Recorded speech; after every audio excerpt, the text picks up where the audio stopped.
एक नागरिक एक आपके सामने कुछ सुझाव रख रहा है, तो वो जो अगर आपको ठीक लगता है उसको कंसिडर कीजिए। ये कोई राजनीतिक मैसेज नहीं है, ये एक सामाजिक मैसेज है। कुछ लोगों की समस्याएं हैं जिसको एक नागरिक, जागरूक नागरिक जो है उसको उठा रहा है। आदाब, नमस्कार, सत श्री अकाल। मैं अब्दुल कलाम, आप देख रहे हैं द कलाम न्यूज़। आज डीटीसी बसों की बात करेंगे, जो रैंप है उस पर बात करेंगे। सोशल एक्टिविस्ट दीपक शर्मा हमारे बीच में हैं। उन्होंने सरकार से कई अनुरोध लगाया है अपना रैंप को सुधारने के लिए। क्यों बड़े बुजुर्ग को चढ़ने उतरने में विकलांग हो गया और बहुत तरह की समस्या, बहुत बड़ा मुद्दा है ये। अगर इसको आप छोटे में ना ले, बहुत बड़ा मुद्दा है। उन्हीं से आके कुछ ज़्यादा जानकारी लेते हैं। दीपक जी, आपने सरकार को क्या जानकारियाँ दी है रैंप के ऊपर? देखिए, ये मुद्दा बेसिकली एक सामाजिक मुद्दा है जी। आप जैसे देखेंगे, आप जो भी दिल्ली के लोग हैं देखेंगे, रैंप की जो हाइट होती है काफ़ी ज़्यादा होती है, तो कई बार उसमें चढ़ने की व्यवस्था नहीं होती। तो जो एक सीनियर सिटीज़न है, तो आप क्या अपेक्षा करते हैं, मतलब कितनी हाइट से वो चढ़ सकता है, तो उसको बड़ी असुविधा होती है। दूसरी चीज़, जो डिफरेंटली एबल कैटेगरी में जो लोग आते हैं, तो आप उसके अंदर अगर आप देखेंगे तो वो बेचारे वो कैसे चढ़ेंगे उसके अंदर? ये भी मुद्दा एक समानता, है, अगर क्या नाम उसको बराबर कर दिया जाए। चलो, आप विकलांग हो गया या बड़े बुजुर्ग जो भी हैं, अगर उसको बराबर कर दिया जाए तो ये पटरी वाले और ठेले वाले, रिक्शा वाले, ये रिक्शा जो शीला दीक्षित ने दे रखा है दिल्ली के अंदर, जो इन्होंने बिल्कुल आतंक मचा रखा, अगर उसको लेबल में कर दिया कहीं, तो ये ऐसा ना हो कहीं उसको घेर ले। नहीं, हम ये नहीं कह रहे कि उसको लेवल करना चाहिए।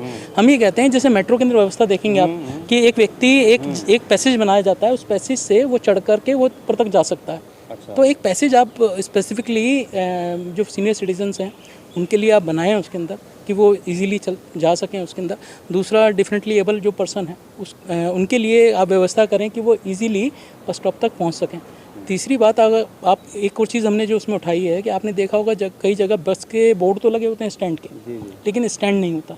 स्टैंड के साथ में शेल्टर नहीं है। उसके पीछे उसके कारण दो चीज़ें निकल के आती हैं। पहली चीज़ तो सेफ्टी इशू निकल के आता है कि जब किसी सामने जो व्हीकल आ रहा है उसको मालूम ही नहीं होता कि यहाँ पर वाकई में बस स्टैंड है या नहीं है। वो तो बोर्ड लगा होता है, अगर आप देखेंगे एक पोल के ऊपर, तो पोल के ऊपर थोड़ी देखता है एक जो सामने से बाइक आ रहा है या स्कूटी आ रही है, तो उसके लिए बड़ी जो व्यक्ति वहाँ सामने खड़े हैं उनके लिए बड़ी दिक्कत है। तो दूसरी बात, धूप है, बरसात है, ऐसे में एक सर छुपाने की जगह भी नहीं मिल रही है एक व्यक्ति को। हम बात करते हैं ट्रांसपोर्ट। केजरीवाल की सरकार है दिल्ली के अंदर, ये दिल्ली में समस्याएं हैं जो सारी आप बता रहे हो, ये केजरीवाल के संज्ञान में आपने नहीं दिए इन सब बातों को? देखिए, हमने इस इशू को डीटीसी चेयरमैन को लिखा है, इसके अलावा ट्रांसपोर्ट मिनिस्ट्री को भी लिखा है दिल्ली के हमने, और जो अथॉरिटीज़ हैं उसको भी लिख रहे हैं हम इसके अंदर।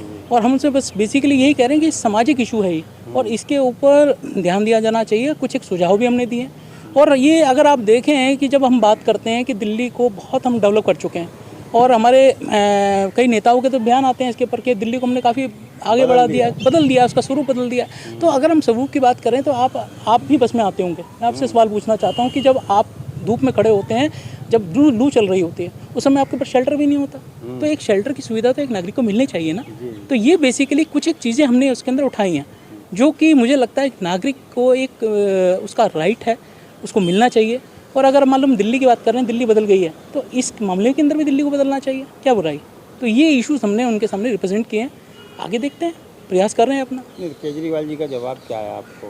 केजरीवाल जी को नहीं लिखा, हमने डीटीसी चेयरमैन को लिखा था, लेकिन डीटीसी की तरफ से हमें एक पत्र मिला है और कंसर्न अथॉरिटीज़ को उसको फॉरवर्ड किया गया है। अभी हम वेट करेंगे इसके अंदर क्या आगे डेवलपमेंट होती है और किस तरह से मामला आगे बढ़ता है।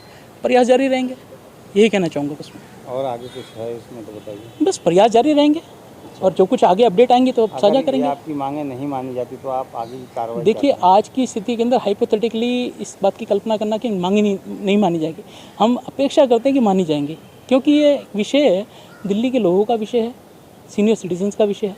और दिल्ली के जो लोग हैं, अगर मान लो उनको कुछ मिलता है, सकारात्मक की पहलू बात कर रहे हैं हम, एक रचनात्मक बात कर रहे हैं हम इसके अंदर, कोई नेगेटिव डिमांड नहीं है, एक पॉजिटिव डिमांड है, एक सजेशन है, एक नागरिक का। केजरीवाल जी को क्या मतलब संदेश देना चाहेंगे इस वीडियो के माध्यम से? क्यों वो दिल्ली को जो कहते हैं सिंगापुर हमने बना दिया, इसमें बहुत सारी फैसिलिटी ला दी, तो ये जो है बहुत बड़ी समस्या है। ये भाई ऐसा है, हमारा जो है बड़े बुजुर्ग जो है बहुत महत्व रखते हैं हमारे लिए। समझे। अगर उनके लिए हम व्यवस्था नहीं कर सकते तो काहे का सिंगापुर है ये। देखिए हम वो उनकी एक सोच है कि वो उसको बनाना चाहते हैं, अच्छी बात है, एक सपना भी रखना चाहिए। एक राजनेता, कोई भी राजनेता है, के उसको माध्यम से एक केजरीवाल जी को एक संदेश हम ये देना चाहेंगे, एक छोटी छोटी चीज़ें, एक नागरिक एक आपके सामने कुछ सुझाव रख रहा है तो वो जो अगर आपको ठीक लगता है उसको कंसिडर कीजिए। ये कोई राजनीतिक मैसेज नहीं है, ये एक सामाजिक मैसेज है। कुछ लोगों की समस्याएं हैं जिसको एक नागरिक, जागरूक नागरिक जो है उसको उठा रहा है, आपके सामने रख रहा है, उस पर विचार कीजिए, यही कहना चाहेंगे इसके अंदर। Thank you sir. आपने देख लिया शर्मा जी ने क्या कहा। दीपक शर्मा जी ये सोशल एक्टिविस्ट हैं और इन्होंने बहुत सरकार को जगाने की कोशिश की है। रैंप समस्या बहुत बड़ी है, बड़े बुजुर्ग हादसा भी हो जाता हो भी रहा होगा। आपको क्या लगता है, इनकी मांग जायज़ है तो कमेंट बॉक्स में अपनी राय ज़रूर दें। जय हिंद, जय भारत।